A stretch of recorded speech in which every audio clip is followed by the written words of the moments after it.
آج 3 باتیں ڈسکس کرنی ہیں آپ سے۔ پہلی بات کہ جنات کیا کھاتے ہیں، دوسری بات کیا جنات نکاح کرتے ہیں، اور تیسری بات جو آپ سے ڈسکس ہوگی کہ جنات کی اولادیں ہوتی ہیں اور ہوتی ہیں تو کتنی۔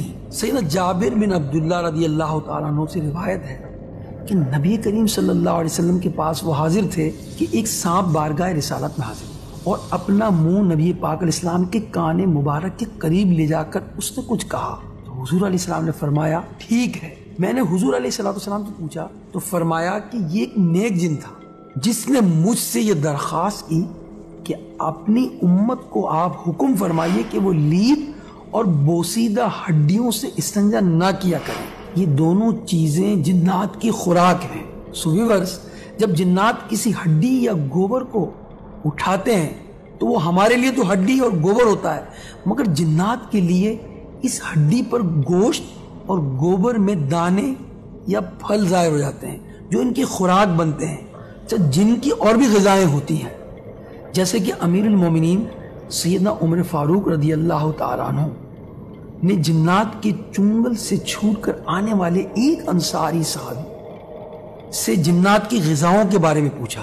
اس انصاری صحابی نے حضرت عمر رضی اللہ تعالیٰ عنہ کو بتایا کہ وہ لوبیا کھاتے ہیں، وہ لوبیا بھی کھاتے ہیں، اور وہ چیزیں جن میں اللہ کا نام نہیں لیا جاتا، یعنی بسم اللہ شریف پڑھے بغیر جو کھانا کھایا جاتا ہے وہ بھی جنات کی غذا بن جاتی ہے۔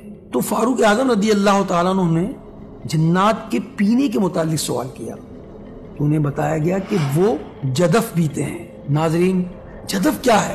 جدف سے مراد وہ پانی جو اس برتن میں رکھا جاتا ہے جسے ڈھانپ کر نہیں رکھا جاتا۔ تو مشورہ آپ کو یہی ہے کہ آپ نے ڈھک کر پانی بھی رکھنا ہے اور آپ نے ڈھک کر کھانا بھی رکھنا ہے، ورنہ جنات اس برتن میں منہ ماریں گے اور اپنی پیاس کو بجھائیں گے جو کھلا برتن ہوتا ہے۔ اب یہ بات کہ وہ شادی کرتے ہیں یا نہیں، ان کا نکاح ہوتا ہے یا نہیں، اس کا جواب یہ ہے جی ہاں، وہ شادی کرتے ہیں، وہ ہماری طرح کھاتے پیتے بھی ہیں، شادیاں بھی کرتے ہیں۔ اور تیسری بات جو ہم نے کہی تھی کہ کیا ان کے یہاں اولادیں بھی ہوتی ہیں؟ جی ہاں، ان کی اولادیں ہوتی ہیں اور ان کی نسل بڑھتی رہتی ہے۔ ایک روایت میں آتا ہے کہ اللہ پاک نے انسانوں اور جنوں کو 10 حصوں میں تقسیم فرمایا ہے، ان میں سے 9 حصے جنات ہیں اور 1 حصہ انسان ہے۔ انسان کیا ایک بچہ پیدا ہوتا ہے تو جنات کیا 9 بچے پیدا ہوتے ہیں۔ کتنا ڈیفرنس ہے، کتنی ان کی اولاد پیدا ہوتی ہے۔ اس بات کو سامنے رکھتے ہوئے ہم یہ کہہ سکتے ہیں کہ اس دنیا میں جنات انسانوں کے مقابلے میں 9 گنا زیادہ ہیں۔ تو اللہ تبارک و تعالی ہمیں تمام شریر مخلوقات کی شر سے محفوظ فرمائے۔